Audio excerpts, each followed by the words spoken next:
Oi, gente! Toda segunda-feira nós temos o podcast Eli Correia às 19 horas, às 7 da noite, toda segunda-feira, no canal YouTube, o podcast Eli Correia com convidados especiais.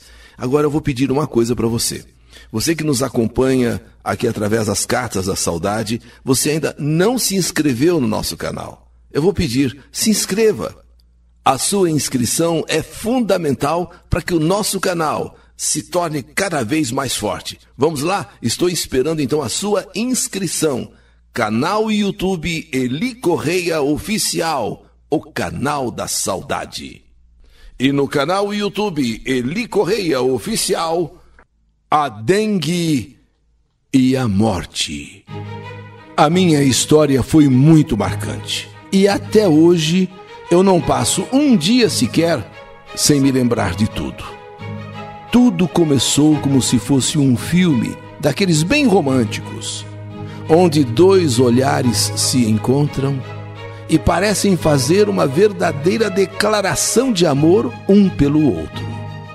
Eu comecei a trabalhar em uma loja de perfumes dentro de um hipermercado do bairro. E nunca havia namorado ou sequer beijado algum garoto, até porque eu só tinha 16 anos. Com o passar dos dias, eu notei um rapaz que passava todos os dias por ali, ele me olhava. Quando passava em frente à perfumaria, ele, no dizer assim das pessoas, me secava. Era um olhar suave e ao mesmo tempo meigo, algo que me chamou muito a atenção, porque naquele olhar também tinha alguma coisa assim de vontade de conquistar. Uma vez esse rapaz entrou na loja e comprou uma colônia pós-barba. E durante o tempo que ele ficou ali dentro da loja, eu percebi que ele não parava de me olhar. Quando ele estava saindo, ele se aproximou de mim e perguntou meu nome. Então eu disse que me chamava Rafaela. E ele se apresentou, meu nome é Gabriel. Alguma coisa naquele rapaz mexeu comigo, me chamou a atenção. E como eu sempre fui muito tímida, eu estava um tanto nervosa, até meio que tremendo. Ele apenas se despediu de mim e foi embora. Minhas pernas ficaram até moles. E eu fiquei um tempo ali na porta da perfumaria, vendo ele sair, ir embora. Quando, para minha surpresa, ele vai até a loja do pet shop que havia ali no hipermercado. Essa loja pet shop ficava a apenas 3 lojas para frente da perfumaria que eu trabalhava. E eu fiquei olhando. Ele abriu a porta, levantou a porta. Quer dizer que então ele trabalha naquele pet shop, ou quem sabe é dono do pet shop, dentro do hipermercado, várias lojas. E eu acabei ficando toda animada, pois se ele trabalhava ali ou ele fosse o dono daquela loja, eu veria ele todos os dias. E foi dessa forma que começamos a nossa aproximação. Todos os dias Gabriel passava em frente à perfumaria, me falava bom dia, e com o passar do tempo fomos nos aproximando mais. Ele agora me chamava, inclusive para ir tomar café com ele. No horário do almoço, eu sempre ia até a pet shop com a desculpa de ver os filhotes de cachorros, mas a grande verdade era para ficar um pouquinho perto dele. E essa passou a ser a nossa rotina durante aproximadamente 2 meses. E cada vez que eu ficava perto dele, era uma sensação gostosa que eu sentia, uma mistura de euforia com timidez. E na verdade, estava completamente apaixonada, mas nem tinha me dado conta. É claro que ele já havia percebido. Gabriel, 5 anos mais velho que eu. Então logo ele percebeu que eu estava apaixonada, ele me surpreendeu me pedindo em namoro. Eu aceitei na mesma hora e não me continha de tanta felicidade. Só que logo a minha alegria foi interrompida, pois quando eu contei para os meus pais que estava namorando, eles foram totalmente contra. E a partir daí passei a ter problemas com a minha família. Meus pais achavam que eu era muito nova para namorar, mas eu lutei muito para eles aceitarem. Inclusive, levei Gabriel até a minha casa para que os meus pais o conhecessem. e eles gostaram de Gabriel. E um detalhe importante, Gabriel era diferente da maioria dos rapazes. Sim, a maioria, quando namora ou encontra alguém, vai namorar, já quer logo levar para a cama, já quer ir de cara para a cama. Ele sempre me respeitou e bastante. Chegamos inclusive a conversar sobre sexo. E ele deixou bem claro para mim que isso só aconteceria quando a gente estivesse prontos, quando nós estivéssemos prontos para que houvesse realmente uma entrega total. Enquanto isso, iríamos nos conhecer, iríamos nos familiarizar cada vez mais. Eu achei tão bonito da parte dele. Só que a grande verdade é que eu já me sentia pronta. Eu já me sentia pronta para ser dele. E mesmo antes de completarmos 2 meses de namoro, eu me insinuei, eu o seduzi e me entreguei a ele. E naquela noite, Rafael me fez mulher. Gabriel e eu vivíamos um verdadeiro conto de fadas. Nosso relacionamento era perfeito, não brigávamos por nada. Tudo que tínhamos para resolver, resolvíamos na base do diálogo. E a cada dia que passava, estávamos mais felizes e tínhamos mais certeza de que havíamos nascido um para o outro. Quando completamos 2 anos de namoro, no meu aniversário, Gabriel me surpreendeu em uma noite em que jantávamos na casa dos meus pais. Durante o jantar, ele tirou uma aliança do bolso, se levantou, pediu minha mão aos meus pais e colocou a aliança no meu dedo direito. Naquele momento, no meu aniversário, com 2 anos de namoro, eu ficava noiva. Foi uma alegria só. Eu me sentia a mulher mais realizada do mundo. A partir de agora, a nossa principal preocupação nem era com a cerimônia, com a festa. Decidimos que faríamos um casamento bem simples, convidaríamos apenas familiares, pessoas bem próximas. A nossa maior preocupação era acharmos um apartamento para alugar e também comprar os móveis. Sempre que dava um tempo, Gabriel e eu saíamos para ver alguns apartamentos. Íamos a lojas de móveis fazer o orçamento. Eu adorava aquilo. Sentia que o meu sonho estava cada vez mais perto de se realizar, de se concretizar. E foi num desses dias, enquanto procurávamos apartamento, que Gabriel começou a se sentir mal. Ele começou a ter primeiro uma dor de cabeça. Algumas horas depois começou a sentir dor no corpo todo. E logo achamos que deveria ser uma gripe, mas uma gripe muito forte. Resolvemos então ir embora para a casa dele. E lá ele tomou um banho e se deitou, pois não estava bem. Fiquei com ele algumas horas e depois fui embora para minha casa.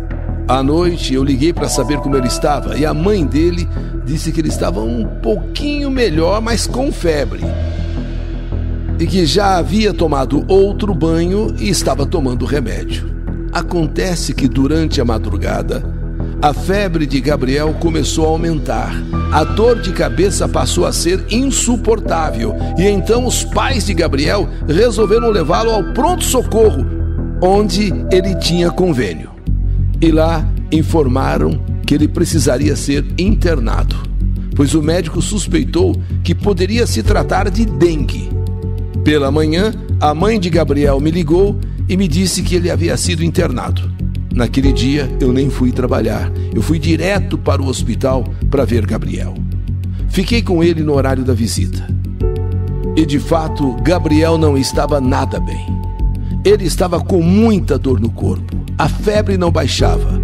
É quando, então, o médico vem e diz: olha, as minhas suspeitas se confirmaram. Realmente, Gabriel está com dengue.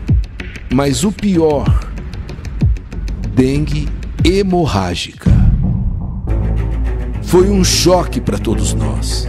Não bastava ser dengue e ainda pior, hemorrágica. Gabriel foi transferido imediatamente para a UTI. E tanto eu como a mãe de Gabriel não saíamos para nada. Não podíamos estar com ele na UTI, mas estávamos lá no hospital. Agora, não podíamos ficar mais com ele, seu estado de saúde piorou, segundo os médicos. A mãe de Gabriel e eu ficamos no hospital o tempo todo. E a toda hora pedimos informações sobre o estado de saúde dele. O médico dizia que ele continuava do mesmo jeito e que era melhor irmos para casa, já que não adiantava ficarmos ali. Só que não arredamos pé. A noite chegou. O médico veio falar com a gente. Disse que ele parecia estar um pouco melhor, pois a febre havia baixado. E aquela notícia nos animou e muito. Porém, ainda não podíamos ver Gabriel. A madrugada veio. E quando eu olho para o corredor, eu vejo aquele médico que estava cuidando de Gabriel, aquele médico que nos trazia notícias de Gabriel, conversando com outros 2 médicos. E em seguida, ele e mais os 2 vêm em nossa direção. A mãe de Gabriel estava cochilando nessa hora. Então eu a chamei. E fomos ao encontro dos médicos para perguntar do Gabriel. E assim que chegamos, nos aproximamos, perguntamos ao médico. E ele disse com cara triste, lamentando: nós fizemos tudo o que estava ao nosso alcance. Mas infelizmente, a dengue levou o Gabriel. Ele acabou de falecer. Eu nem sei descrever o desespero que eu senti, o desespero que a mãe de Gabriel sentiu. Eu nem sei descrever. Quando ouvimos a notícia de que a dengue havia levado Gabriel de nós, imagina um pesadelo. Era como se nós estivéssemos num pesadelo. Não parecia que fosse realidade, mas infelizmente tudo era real. Gabriel, até o dia anterior, estava bem, estava animado. Nós estávamos procurando apartamento para a gente alugar e de repente, um dia depois, morto. Eu sou muito apegado a Deus e sei que todos nós temos a nossa hora. Porém, até hoje eu não consigo me conformar com a morte de Gabriel. Eu fico tentando achar o porquê dele ter ido tão cedo e tão repentinamente. Eu não consigo uma explicação. Eu tento conversar com Deus. Eu pergunto para Deus: Senhor, por que tão jovem ainda? Por que partir por uma doença que a gente pensa que não vai matar e acabou matando? Dengue hemorrágica. Eu só sei dizer que Gabriel faz muita falta para mim. E para toda a família dele, claro, lógico. Está sendo muito difícil para todos nós nos acostumarmos com a falta que ele faz, principalmente para mim. Estávamos noivos, preparando o nosso casamento, procurando apartamento, vendo móveis. Imagina como eu estou. Imaginem como eu fiquei, como eu estou. Você se preparando para um momento tão bonito da sua vida. O casamento, o matrimônio. Tudo andando como você sempre sonhou. E de repente, aquele homem, sonho da sua vida, aquele homem que foi o primeiro que eu senti em mim, amor da minha vida, tão de repente partiu para nunca mais. Eu às vezes pergunto para Deus, eu às vezes questiono Deus: por que, Senhor, o Senhor me levou tão prematuramente o homem que tanto eu amava? Essa é a minha história, história que a vida escreveu. Que saudade de você! A dengue e a morte. História do canal YouTube Eli Correia Oficial.